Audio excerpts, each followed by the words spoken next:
Assalamualaikum warahmatullahi wabarakatuh. Kami dari kelompok 9 akan menjelaskan materi tentang penulisan kutipan. Kami kelompok 9 yang beranggotakan Ainur Rofiqoh, Fatimah Rohmatul Ummah, Zulfa Mardiana, dan Beta Pandustiani. Di sini kami akan menjelaskan yang pertama, pengertian dan fungsi, kedua, cara menulis, tiga, jenis-jenis, dan keempat, contoh. Yang pertama, pengertian dan fungsi.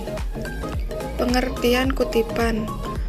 Menurut KBBI, kutipan adalah pengambil alihan satu kalimat atau lebih dari karya tulisan lain untuk tujuan ilustrasi atau memperkokoh argumen dalam tulisan sendiri.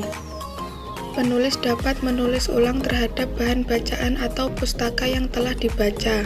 Bahan bacaan atau pustaka yang digunakan harus dapat dipertanggungjawabkan dalam kegiatan menulis ulang tersebut. Kegiatan menulis ulang dapat disebut juga sebagai kegiatan atau proses reproduksi. Hasil dari kegiatan ini dapat berupa ringkasan dan ikhtisar.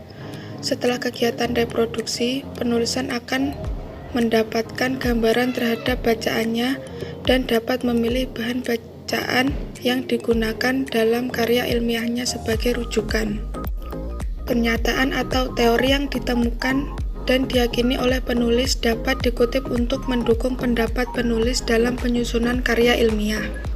Dengan demikian, definisi kutipan adalah suatu kegiatan menuliskan satu kalimat atau lebih dari karya tulis lain yang dapat dipertanggungjawabkan untuk tujuan memberikan ilustrasi atau memperkuat argumen penulis dalam penyusunan karya ilmiahnya. Selanjutnya, fungsi kutipan. Yang pertama, kegiatan pengutipan dapat menghindari pengutip dari kegiatan plagiarisme. 2. Membantu pembaca yang ingin memahami lebih lanjut tentang ide pengutip. 3. Sumber pengutipan yang digunakan dapat memberikan nilai terhadap karya ilmiah yang sedang atau telah dibuat. 4. Pengutipan yang tepat akan mengamankan penulis pada ide orang lain yang salah. 5. Menguatkan tulisan pengutip melalui kutipan yang dimuat dalam karya ilmiah. Yang kedua, jenis-jenis kutipan. 1. Kutipan langsung. Dalam penulisan kutipan langsung, penulis mengutip tulisan orang lain apa adanya tanpa mengubah isi tulisan yang dikutipnya. Pengutipan dengan cara kutipan langsung dan kutipan tidak langsung harus menyebutkan atau menuliskan nama belakang penulis, tahun terbit, bahan bacaan pada akhir kalimat yang memuat kutipan tersebut. 2. Kutipan tidak langsung. Kutipan tidak langsung adalah suatu kutipan yang menyajikan gagasan orang lain dengan cara menyatakan kembali gagasan tersebut dengan kalimat atau gaya bahasa sendiri.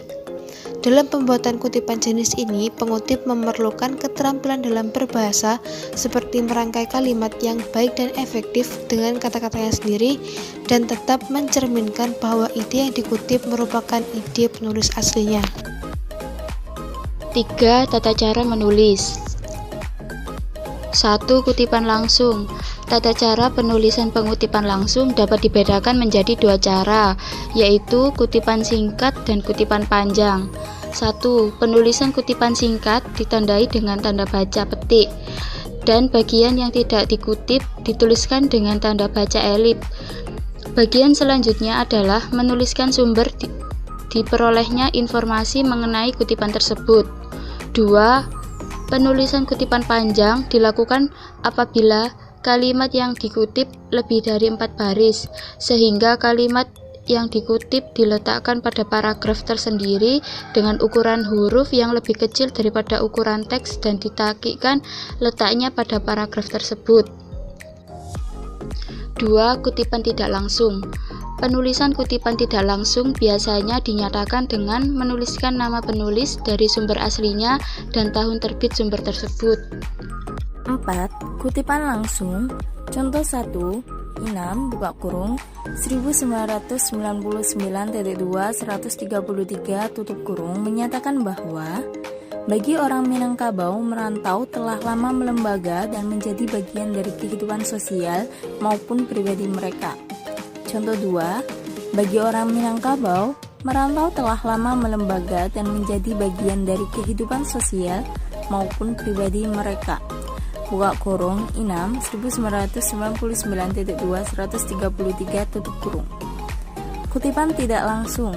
Contoh 1, seorang mahasiswa hendaknya harus dapat menentukan metode penelitian yang akan dia gunakan saat hendak membuat skripsi, tesis, maupun disertasi.